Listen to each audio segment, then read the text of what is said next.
ಸಮಸ್ತ ಯೂಟ್ಯೂಬ್ ವಾಹಿನಿಯ ವೀಕ್ಷಕರಿಗೆ ನನ್ನ ನಮಸ್ಕಾರಗಳು. ವೀಕ್ಷಕರೇ, ಇಂದಿನ ಈ ಸಂಚಿಕೆಯಲ್ಲಿ ಒಂದು ವಶೀಕರಣ ತಂತ್ರವನ್ನು ನಿಮಗೆ ತಿಳಿಸ್ಕೊಡ್ತಾ ಇದ್ದೇನೆ.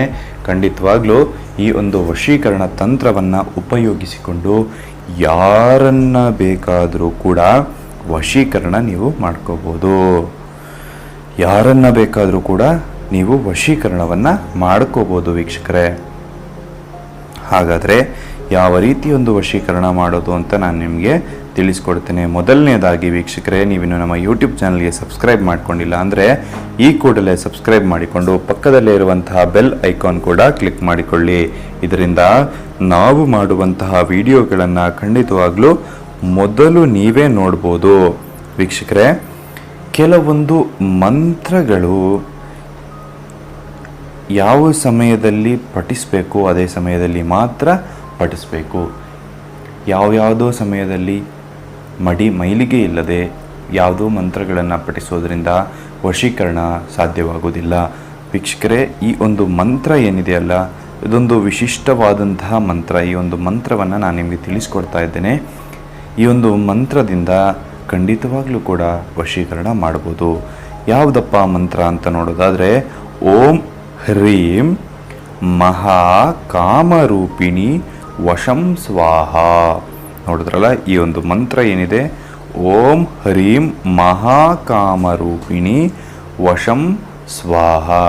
ಈ ಒಂದು ಮಂತ್ರವನ್ನು ನೆನಪಿಟ್ಟುಕೊಳ್ಳಿ ವೀಕ್ಷಕರೇ. ಯಾಕಂದರೆ ಇದೊಂದು ಅತ್ಯಂತ ಪ್ರಭಾವಶಾಲಿಯಾದಂತಹ ವಶೀಕರಣ. ಇದನ್ನು ಯಾವುದೋ ಸಮಯದಲ್ಲಿ ಖಂಡಿತವಾಗ್ಲೂ ಹೇಳಬಾರ್ದು. ಕೇವಲ ವಶೀಕರಣವನ್ನು ಮಾಡುವಂಥ ಸಮಯದಲ್ಲಿ ಮಾತ್ರ ಈ ಮಂತ್ರವನ್ನು ನೀವು ಹೇಳಬೇಕು. ಈ ಒಂದು ವಶೀಕರಣ ಮಾಡೋದಕ್ಕೆ 3 ಮೊಟ್ಟೆಗಳನ್ನು ತಗೋಬೇಕಾಗುತ್ತೆ. 3 ಮೊಟ್ಟೆಗಳನ್ನು ತೆಗೆದುಕೊಂಡು ಒಂದರ ಮೇಲೆ ನಿಮ್ಮ ಹೆಸರನ್ನು ನೀವು ಬರಿಬೇಕಾಗುತ್ತೆ. ಈ ರೀತಿಯಾಗಿ ನಿಮ್ಮ ಹೆಸರನ್ನು ಬರಿಬೇಕಾಗುತ್ತೆ.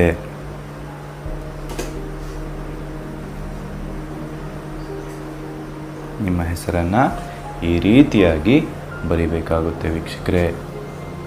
ನೋಡಿ, ಯಾವ ರೀತಿಯಾಗಿ ನಾನಿಲ್ಲಿ ಬರೆದಿದ್ದೇನೆ ಅದೇ ರೀತಿಯಾಗಿ ಒಂದು ಮೊಟ್ಟೆಯ ಮೇಲೆ ನಿಮ್ಮ ಹೆಸರು, ಇನ್ನೊಂದರ ಮೇಲೆ ನೀವು ಪ್ರೀತಿಸಿದ ಹುಡುಗಿಯ ಹೆಸರನ್ನು ಬರಿಬೇಕಾಗುತ್ತೆ.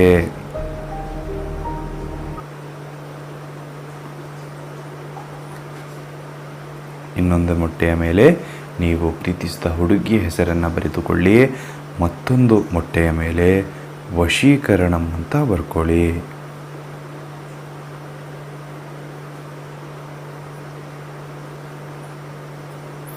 ಮೂರು ಮೊಟ್ಟೆಯ ಮೇಲೆ 3 ಜನರ ಹೆಸರನ್ನು ಬರ್ಕೋಬೇಕು. ಒಂದು ಪುರುಷನ ಹೆಸರು, ಒಂದು ಸ್ತ್ರೀಯ ಹೆಸರು, ಇನ್ನೊಂದು ವಶೀಕರಣಂ ಅಂತ.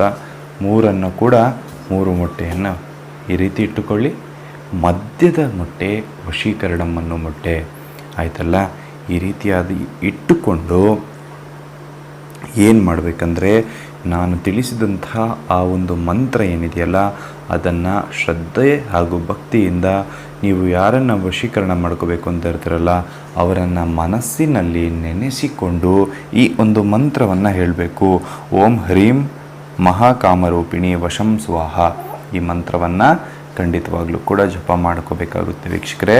ಹಾಗೂ ಈ ಒಂದು ಮೊಟ್ಟೆಗಳನ್ನು ಈ ರೀತಿಯಾಗಿ ಕೈಯಲ್ಲಿ ಇಟ್ಕೋಬೇಕು. ನಿಮ್ಮ ಕೈ ಸಂಪೂರ್ಣವಾಗಿ ಈ ರೀತಿ ಮುಚ್ಚಿಕೊಂಡು ಆ ಒಂದು ಮಂತ್ರವನ್ನು ಜಪ ಮಾಡ್ತಾ ಹೋಗಬೇಕು ವೀಕ್ಷಕರೇ. ಶಕ್ತಿಗನುಸಾರವಾಗಿ ಈ ಒಂದು ಮಂತ್ರವನ್ನು ಜಪ ಮಾಡಿ. ಹೆಚ್ಚು ಅಂದರೆ 1008, ಕಮ್ಮಿ ಅಂದರೆ 101 ಬಾರಿ ಜಪ ಮಾಡಬೇಕು. ಯಾವುದೋ ಮಂತ್ರ? ಓಂ ಹ್ರೀಂ ಮಹಾಕಾಮರೂಪಿಣಿ ವಶಂ ಸ್ವಾಹ. ಈ ಮಂತ್ರವನ್ನು ಕನಿಷ್ಠ 101 ಬಾರಿ ಜಪ ಮಾಡಿ. ಈ ರೀತಿ ಮಾಡಿದ ನಂತರದಲ್ಲಿ ಈ ಒಂದು 3 ಮೊಟ್ಟೆಗಳೇನಿದೆಯಲ್ಲ, 3 ರಸ್ತೆ ಸೇರುವಂತಹ ಜಾಗದಲ್ಲಿ ಈ ಒಂದು ವಶೀಕರಣ ಅನ್ನೋ ಮೊಟ್ಟೆನ ಹೊಡೀರಿ. ನಿಮ್ಮ ಹೆಸರನ್ನು ಬರೆದಿರ್ತಕ್ಕಂತಹ ಒಂದು ಮೊಟ್ಟೆ ಏನಿದೆಯಲ್ಲ, ಆ ಮೊಟ್ಟೆಯನ್ನು ಖಂಡಿತವಾಗ್ಲೂ ಕೂಡ ನಿಮ್ಮ ಮನೆಯ ಹಿಂಭಾಗದಲ್ಲಿ ಹೊಡಿಬೇಕಾಗುತ್ತೆ. ಹಾಗೆಯೇ ನೀವು ಯಾರನ್ನು ವಶೀಕರಣ ಮಾಡ್ಕೋಬೇಕು ಅಂತ ಇರ್ತೀರಲ್ಲ, ಆ ಒಂದು ಮೊಟ್ಟೆಯನ್ನು ಅವರ ಮನೆಯ ಮುಂಭಾಗದಲ್ಲಿ ಅಥವಾ ಮನೆಯ ಹಿಂಭಾಗದಲ್ಲಿ ಎರಡೂ ಸಾಧ್ಯವಾಗಲಿಲ್ಲ ಅಂತಂದರೆ ಖಂಡಿತವಾಗ್ಲೂ ಅವರ ಮನೆಗೆ ಹೋಗುವ ರಸ್ತೆಯಲ್ಲಿ ಹೊಡಿಬೇಕಾಗುತ್ತೆ. ಈ ರೀತಿ 3 ಮೊಟ್ಟೆಯನ್ನು ಒಡೆಯೋದ್ರಿಂದ ಖಂಡಿತವಾಗ್ಲೂ ಕೂಡ ನೀವು ಇಷ್ಟಪಟ್ಟಂತಹ ಸ್ತ್ರೀ ಆಗಿರ್ಬೋದು, ಪುರುಷ ಆಗಿರ್ಬೋದು, ನಿಮಗೆ ವಶೀಕರಣ ಆಗ್ತಾರೆ, ನೀವು ಹೇಳಿದ ರೀತಿ ಕೇಳ್ತಾರೆ, ನೀವು ಕರದಲ್ಲಿಗೆ ಬರ್ತಾರೆ ವೀಕ್ಷಕರೇ. ಈ ಒಂದು ವಶೀಕರಣವನ್ನು ಕೇವಲ ಒಳ್ಳೆಯ ಕೆಲಸಗಳಿಗೆ ಮಾತ್ರ ಉಪಯೋಗಿಸಿ, ಯಾವುದೇ ರೀತಿಯಾದಂತಹ ಕೆಟ್ಟ ಕೆಲಸಗಳಿಗೆ ಉಪಯೋಗಿಸೋದಕ್ಕೆ ಹೋಗಬೇಡಿ ವೀಕ್ಷಕರೇ, ಆಯ್ತಲ್ಲ.